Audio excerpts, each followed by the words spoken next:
voix différente sur RMC et BFM TV ce matin. Benoît Paru, bonjour. Bonjour. Vous êtes député de la Marne, député UMP de la Marne, proche d'Alain Juppé, c'est vrai? C'est tout à fait vrai, oui. Vous soutenez Alain Juppé? Ah, ça fait 25 ans que je le soutiens, donc j'ai pas de raison de changer, donc je continue à le soutenir. Je suis très heureux qu'il soit engagé dans la campagne des primaires. Il ira au bout. Pourquoi la question se pose? Non, non, pas pour moi. Pour moi non mais plus. Pour certains Voilà. à l'UMP. Pour moi, elle se pose pas. Pour lui non plus. Qui disent il reculera devant l'obstacle. Vous savez, Alain Juppé n'a jamais reculé devant l'obstacle. Il n'y a pas de raison qu'il le fasse demain matin. Il a mûrement réfléchi sa décision est prise. Point. La question ne se pose pas. Bien. Benoît Paru. Donc, une voix différente. Vous allez écouter Benoît Paru, vous allez voir que dans l'opposition, il y a des voix différentes. D'abord, vous avez, Benoît Paru, réalisé un travail intéressant. Les 12 travaux de l'opposition, c'est le titre du livre que vous avez initié. Hein, c'est vous qui en avez eu l'idée. Vous avez demandé à de grands leaders de l'UMP de faire des propositions, des projets pour redresser la France. Les 12 travaux de l'opposition, moi j'ai envie de dire les 12 travaux d'Hercule. Parce que, vu la situation difficile de la France dans laquelle elle se trouve aujourd'hui, 12 travaux d'Hercule, non? La référence aux 12 travaux, ça peut être ceux d'Hercule, ceux d'Astérix. Ah bon? Là, en l'occurrence, c'est ceux de l'opposition, et on est évidemment dans un registre qui est exactement celui que vous évoquez, à savoir une vraie difficulté à faire ces 12 réformes-là, ou en faire peut-être 10, peut-être 15, peu importe le chiffre. Mais en tout cas, nous sommes dans une situation aujourd'hui où, depuis ne nous racontons pas d'histoire, 15 ans, 20 ans, 30 ans, on sait tous qu'il y a une dizaine de grandes réformes à faire, qu'il faudra les mener au pas de charge, rapidement, efficacement, si on veut sortir la France de l'ornière. Bien, alors tout à l'heure, dans la deuxième partie de cette interview, vous allez nous présenter les projets de l'UE, les grandes réformes à engager si vous venez au pouvoir. Nous avons souvent dégringolé après être montés, mais mystérieusement, nous avons toujours réussi à ressusciter. C'est Raymond Aron que vous citez. Hein. Donc la France peut ressusciter, oui, mais 3 Français sur 4 n'ont pas confiance en l'avenir. N'ont plus confiance en l'avenir et n'ont plus confiance en la classe politique. En vous. C'est là encore, pour moi, c'est le résultat de 30 ans de non-réforme. C'est le résultat du sentiment que peuvent avoir les Français, à juste titre le plus souvent, que ce qui nous intéresse aujourd'hui, nous, hommes politiques, c'est la prochaine élection et pas la prochaine décennie. Les Français ont le sentiment qu'aujourd'hui, les hommes politiques sont plus obnubilés par leur intérêt électoral que par l'intérêt général. Or, il y a malheureusement souvent contradiction entre les deux. Et nous n'assumons plus de mener une politique publique qui pourrait nous conduire à la défaite électorale. C'est-à-dire que le politique s'occupe du quotidien aujourd'hui, ne pense pas à l'avenir. De mon point de vue, ne prend pas de hauteur en quelque sorte. De mon point de vue, effectivement, je considère qu'aujourd'hui, dans la vie politique française, pas politique d'ailleurs, dans la vie publique française, donc dans la gestion des affaires publiques, on s'intéresse trop aux prochaines élections, aux prochains sondages, au lendemain matin, à l'idée que l'on se fait de ce que pensent les Français tout de suite. Les Français veulent ça, je réponds ça. Alors que le principal de notre métier, c'est de préparer les 15 ans qui viennent, les 20 ans qui viennent, les générations futures. C'est ça notre fonction première. Ça ne veut pas dire qu'il faut se désintéresser du quotidien, mais il y a souvent contradiction entre les deux. Prenons l'exemple caricatural du PS aujourd'hui. Que nous disent les frondeurs? Le pouvoir d'achat est en berne. Les gens ont du mal à vivre aujourd'hui. C'est vrai. Le problème, c'est que ces mêmes frondeurs, quelle est leur réponse à cette équation-là? Distribuons de l'argent tout de suite. Or, distribuer de l'argent que vous n'avez pas, ça s'appelle ruiner les générations futures. Et c'est là où il peut y avoir des contradictions. On aimerait tous pouvoir augmenter le SMIC, augmenter le pouvoir d'achat des Français. On aimerait tous le faire et répondre à cette attente-là. Et effectivement, celui qui le fait demain matin, il aura peut-être une bonne élection dans 5 ans, dans 3 ans ou dans 2 ans. Le problème, c'est qu'il ruinera les générations futures dans 20 ans. Or, je répète, notre fonction première, ce sont les 20 ans qui viennent.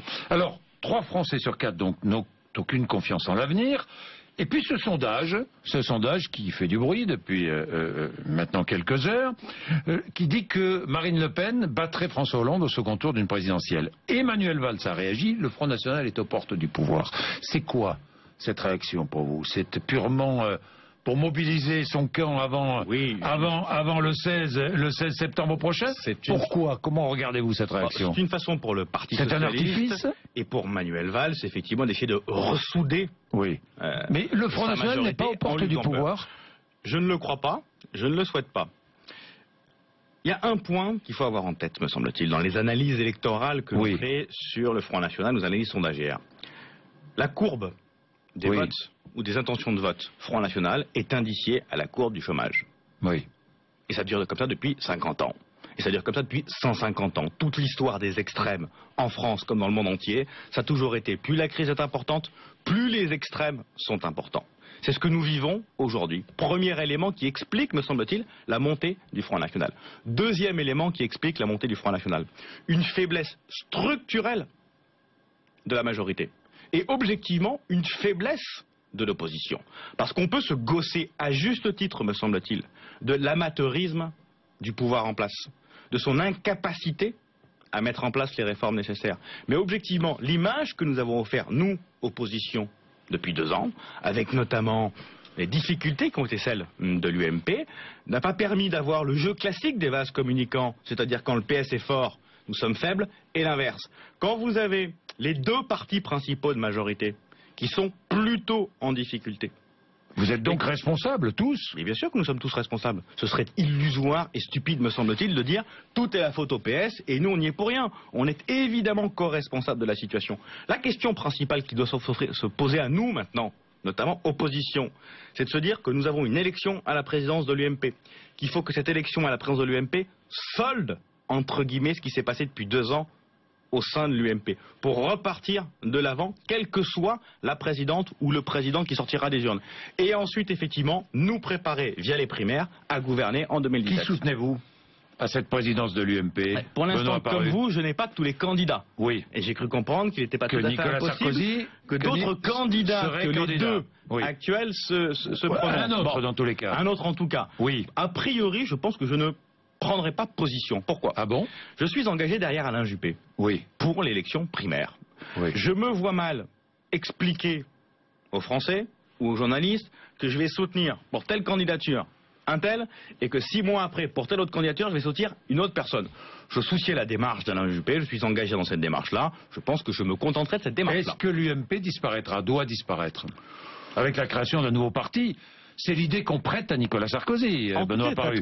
L'idée originelle de l'UMP, qui consiste d'avoir un parti qui rassemble la droite et le centre, c'est-à-dire les centristes, les libéraux, les gaullistes, pour faire une majorité globale du centre et de la droite, me paraît toujours une idée pertinente. Cette idée, c'est celle de 2002, c'est celle de Jacques Chirac et d'Alain Juppé, qui consistait à dire, si nous n'avons pas un parti qui rassemble l'ensemble des forces de gouvernement de centre et de droite, nous ne serons pas aux primaires ouvertes, donc des primaires ouvertes aux centristes, indispensables, aux UMP, absolument indispensables. Nous ne pouvons pas nous permettre d'avoir 2 candidats aux élections présidentielles pour le premier tour. Sinon, effectivement, le sondage que vous évoquiez à l'instant se trouvera confirmé.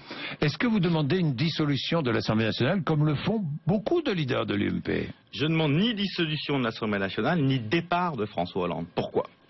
Parce que je veux croire en la continuité, en la pérennité de nos institutions.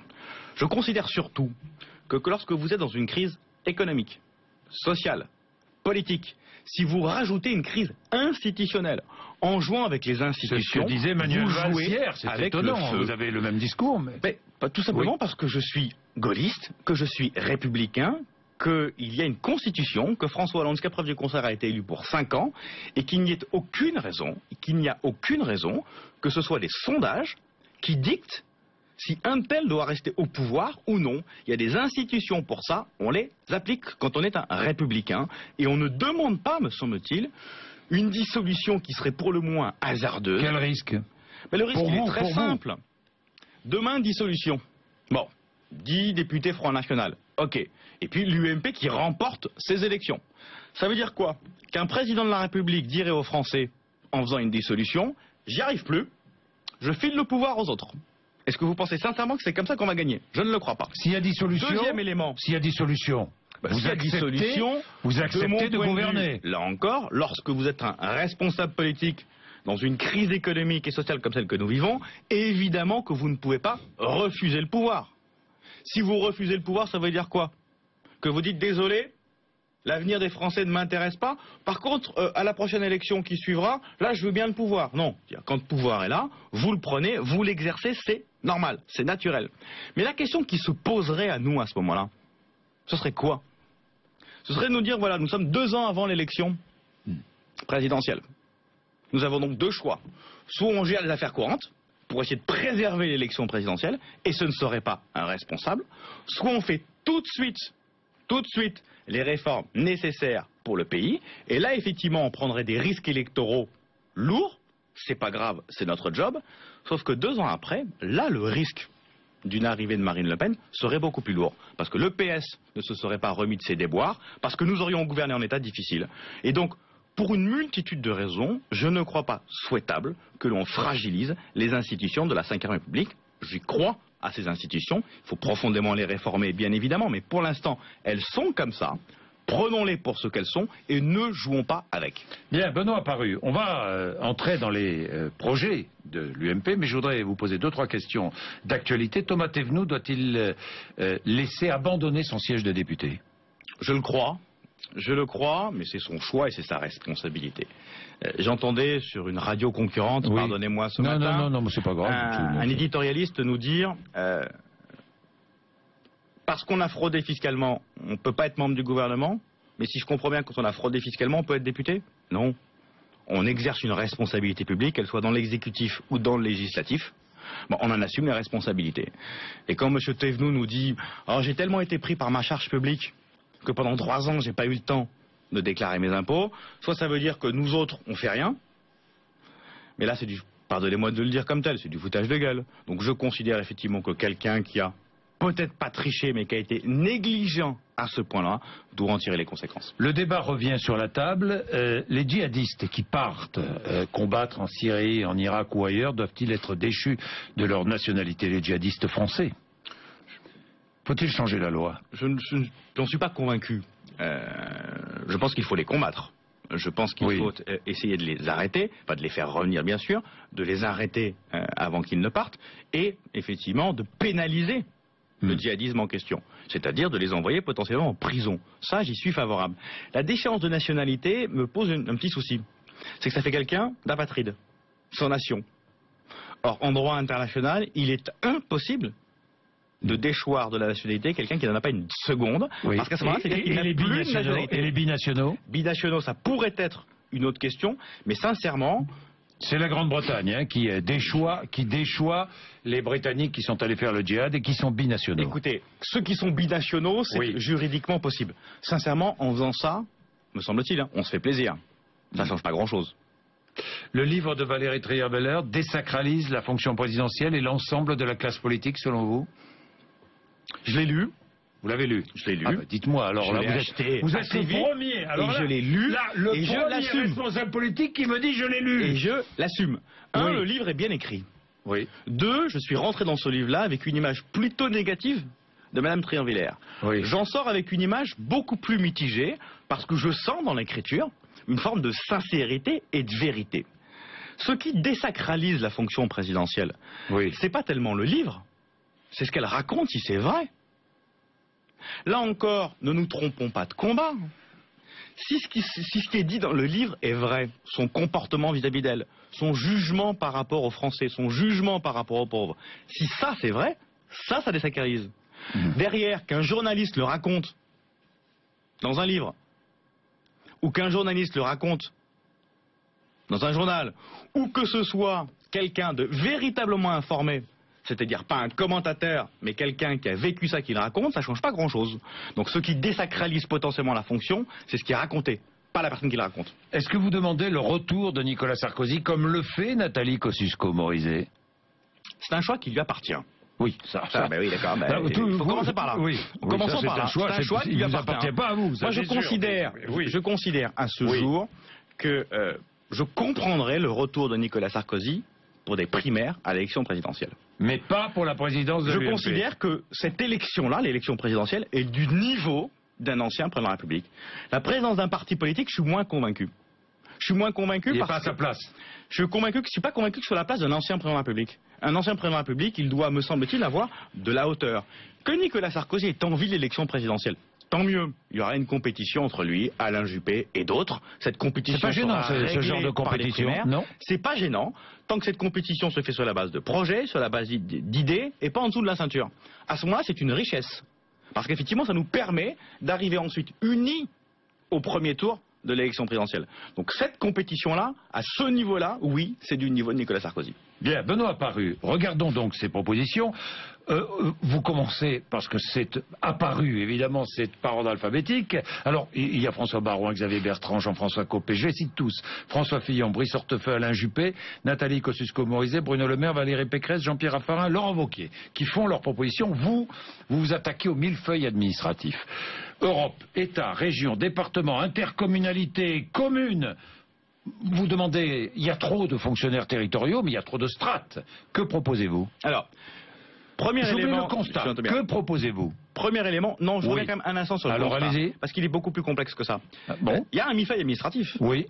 Sauf que c'est pas un problème juste administratif. Vous l'avez dans toutes les couches de la société française. Quand vous regardez le nombre de fonctions patronales existantes en France, oui, plus de 700.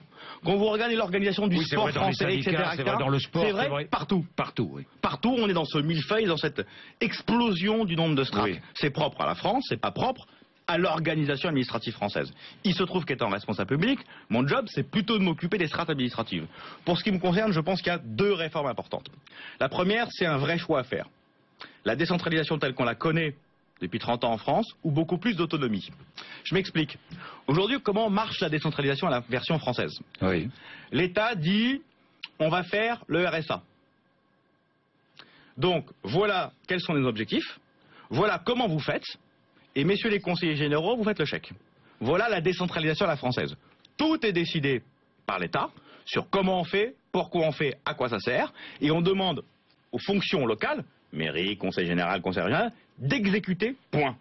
Je considère qu'il faut changer de ce point de vue-là les choses et dire l'État reste celui qui fixe les objectifs d'une politique publique, les objectifs.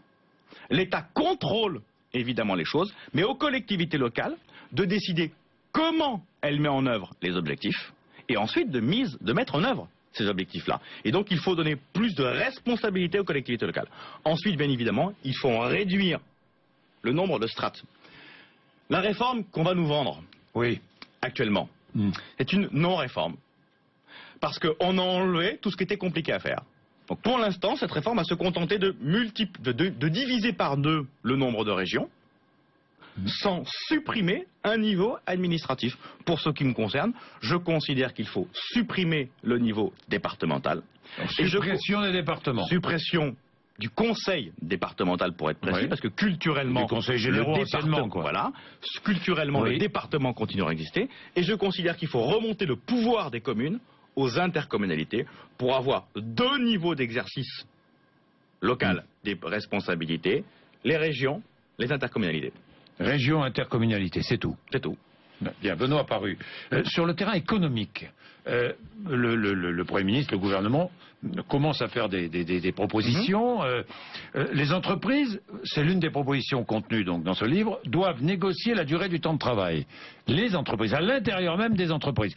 Bon, les 35 heures, c'est vrai que finalement, les 35 heures, c'est un affichage, parce qu'aujourd'hui, dans de très nombreux secteurs, on ne pratique plus les 35 heures. Parce que les heures supplémentaires sont décloisonnées. Bien sûr, bien sûr. Ça veut dire deux choses. Qu'est-ce que vous proposez Ça veut dire que nous considérons, effectivement, c'est dans les propositions notamment de François Baroin, de Jean-François Copé et de François Fillon, qu'il faut non pas supprimer en tant que tel les 35 heures. Ça revient à ça. De dire, en gros, ce n'est pas à l'État de fixer la durée légale du travail, c'est aux entreprises de le faire. Et on dit bien aux entreprises, pas aux branches professionnelles. Aux entreprises.